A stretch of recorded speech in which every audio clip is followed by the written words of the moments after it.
Shalom, giving all praises, honor, and glory unto Yahweh, Bahashem, Yahweh Shai, Bahashem, Rahakodash, double honors unto the elders and apostles of Great Millstone that rule well, and Shalom to the 144,000 elect men of the nation of Israel and to the rest of the elect destined to be saved.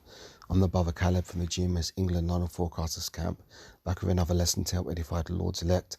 I always like to begin my lessons by saying that we are the real Hebrew Israelites, and the real Israelites are so-called Negroes, Latinos, Hispanics, Native Americans, West Indians, and West Africans predominantly, but you will find Israelites that do look like the other nations because we as a people have been scattered among all the nations. But if your seed line by your forefathers goes back to the man in the Bible that's named Israel, then you too are an Israelite no matter what you may look like, because Numbers 1 and the 18th verse tells you that your nationality is determined by the lineage of your forefathers. So I'm just going to make a very short and straight to the point lesson here, because this is something that I've observed for some years. Now, I haven't been in the truth for a great deal of time, but the few years I have been in it, this is something that I observed early on, and I haven't done a video of this nature before, but it's something that I observed and I've had in my mind for years. And funnily enough, I was actually going to speak upon this point at the main camp yesterday, but a situation occurred which totally threw the spirit off, so I completely forgot what I wanted to actually say. But the Most High brought it back to my remembrance now, so I thought, you know what, I'll do a video and I'll make this point now. Now, the point I want to make is that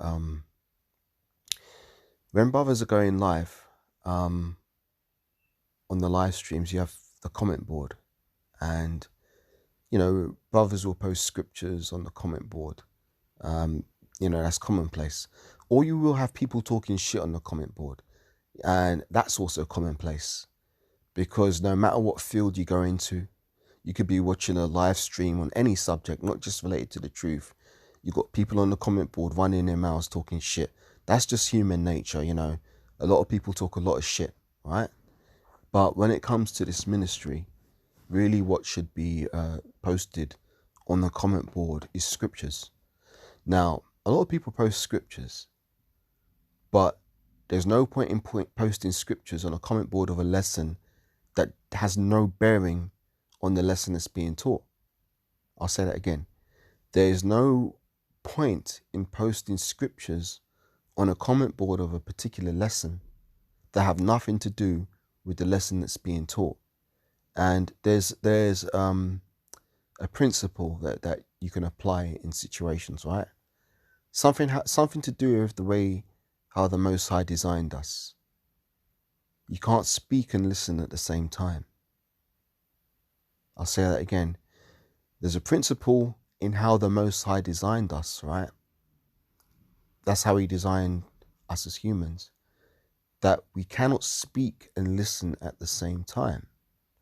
Now, I'm saying that to make a point. Not everybody's at a level to be posting scriptures. I'll say that again.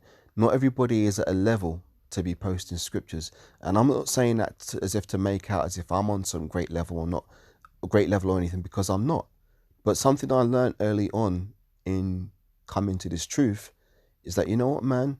Shut up and listen. Just shut up and listen. Because it's more important that you listen to the lesson and actually understand the meaning and the message of the lesson than it is to try and add to something when you're not really adding. Because if you're not edifying, what you're really doing, you're actually tearing down. You're not building up, you're tearing down, because you're not adding to what's being constructed, which would be the lesson and the point thereof. So therefore, there's a certain level of experience and maturity that is needed when posting on live lessons scriptures, because I'm not someone who live streams the most, but you know, there's other brothers who are in the camp that live stream frequently, and I'll be on there and I'll say shalom or whatever, but I don't post no scriptures unless I know, hey, you know what, man, this is the point of the lesson, that's what's being the message that's being pushed. Let me make this edifying to help further push the message of the lesson that's being taught. Because anybody can just run their mouth and post some random scripture, but if it's not pertinent to the topic that's being taught, again, I'll say it, you're not edifying, you're scattering, you're actually diminishing the point or the strength of what's being pushed. Now there's a scripture here which a lot of people should take heed to, especially younger brothers in the faith, because younger brothers, they really need to be listening more. Now, even when we're out in the street teaching, you'll get people come up and they'll ask questions, or we'll be trying to edify them, but oftentimes guys will want to, the first thing they want to do is talk. Every man, every woman, they've all got something to say, they've all got an opinion, they've all got a theory, they've all got some shit they want to say. But you know what, man, the best thing you can do when you come around the camp is just be quiet, humble down, shut up and listen and learn. That's it. I say those 4 things, but it's not easy for someone to do, especially if they've got pride on them. They'll want to have their say, they want to have their final word, but really, it's better to just be quiet and listen, because you've got more chance of learning. And now there's a precept to back that up. This is Sirach 32:7. It says, "Speak, young man." If you notice, this is addressed to young men. So this message is specifically to young men in the truth, because I've observed in a lot of cases, a lot of the brothers who are a bit more seasoned, and again, I'm not saying that I'm greatly seasoned, because I'm still a very young man in this myself, but usually brothers who are actually have more experience will indeed post scriptures that are pertinent to the topic and the message. But this is what I'm saying: there's no point flooding the comment boards with scriptures that are just irrelevant just because you've got something to say, right? It says, "Speak, young man, if there be need of thee, and yet scarcely when thou art twice asked." Let me read that again, because I said this at the camp yesterday. Oftentimes when we're doing lessons, we'll read through verses and we'll make the points and we'll move on, because there's a flow to things. But when you're alone, right, what you really need to be doing, this is something that I do myself, sometimes you may open the Bible to do a bit of studying. You may read one scripture and then just shut the book and be meditating on that for like 10 minutes. You just read one scripture, but there's so much to unpack. There's so much meat or content in one verse of scripture that sometimes you do just need to slow down. Don't rush it. Just think about that one verse, because there's a lot of meat on that bone. And if you're rushing through it, you might miss important points. So I'll read this one verse again, now move on. Sirach 32:7. "Speak, young man, if there be need of thee, and yet scarcely when thou art twice asked. Let thy speech be short, comprehending much in few words." Here's an important point. "Be as one that knoweth, and yet holdeth his tongue." So just because you know something doesn't mean you always need to say it. Ecclesiastes, the 3rd chapter, says there's a time and a season to everything. Let me get that. Hold on, because it's edifying.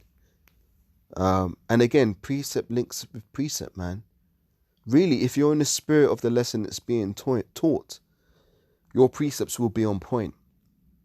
And that's a good sign that someone is understanding and comprehending the message that is being taught. Sometimes it would be better if someone just said shalom and then tawada for the edifying lesson, because at least then that the message has been understood, rather than posting comments and precepts which have zero bearing on what is being taught. Now I'm going to keep this scripture on the screen because I'm not finished reading this, but I'm going to bring out another precept to back up my point, right? This is Ecclesiastes, the 3rd chapter, starting from verse 1. It says, "To everything there is a season, and a time to every purpose under the heaven. A time to be born, and a time to die. A time to plant that which is, a time to plant, and a time to pluck up that which is planted. A time to kill, and a time to heal. A time to break down, and a time to build up. A time to weep, and a time to laugh. A time to mourn, and a time to dance. A time to cast away stones, and a time to gather stones together. A time to embrace, and a time to refrain from embracing." Right? A time to get and a time to lose. A time to keep and a time to cast away. A time to rend and a time to sow. And here's the key point. Ecclesiastes 3 verse 7, it says, a time to keep silence and a time to speak. So that ties in with what I'm saying here. Ecclesiastes 32 and verse 7. Speak, young man, if there be need of thee, and yet scarcely when thou art twice asked. Let thy speech be short, comprehending much in few words. Be as one that knoweth, and yet holdeth his tongue. Now that takes a lot of skill to hold your tongue. Don't always be in a rush to say things, man. Sometimes you may see something in the spirit, but it may be more prudent or wise to keep your tongue and hold it in, but take note of it. Especially when observing, brothers come around and they might be doing some niggly shit. Make a mental note of it. Make a mental note of it, but you don't always have to call everything you see straight away. Sometimes you need to let things play out over the course of time, and then when the time comes to make known what has been observed, that time will eventually present itself. To everything there's a time and a season. Reading on, it says, verse 9, if thou be among great men, make not thyself equal with them. And when ancient men are in place, use not many words. So that applies when you're physically in the presence of men who may be older than you in the spirit. But that also applies on the internet, on the comment boards of certain lessons. You've got certain men, especially apostles and stuff, doing their live streams and whatnot. And you've got men that are very unseasoned coming around, posting all kinds of comments and scriptures on the comment board, when really they'd be better off keeping silence, man, and just listening and learning, because the scripture clearly says, if thou be among great men, make not thyself equal with them. And when the ancient men, i.e. elders and apostles, various bishop elders, when ancient men are in place, use not many words. So even someone such as myself, as I say, I'm not the oldest brother in this thing. I'm still very young in this thing, but I learned early on, when you're going on people's comment boards and you're watching these lessons, sometimes it's better just to keep silence. Say shalom. Keep silence unless you know 100, you're 100% certain, yes, this scripture is on point and it will be edifying and pertinent to the lesson that's being taught. You don't always have to run your mouth, man. So that's the point of this. And I don't need to make this lesson too long, but just for edification's sake, I'm going to bring out what I said again, just to reiterate the point, because I didn't bring the scripture up on the screen, so I'll just bring it up on the screen now. Ecclesiastes 3. Talking about time, right? Ecclesiastes 3 verse 7 says, there is a time to rend and a time to sow, a time to keep silence and a time to speak. And that ties with what I was reading in Sirach 32.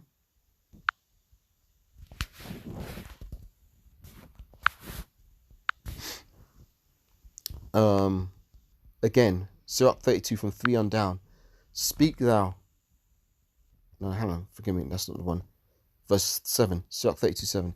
Speak, young man, if there be need of thee, and yet scarcely when thou art twice asked.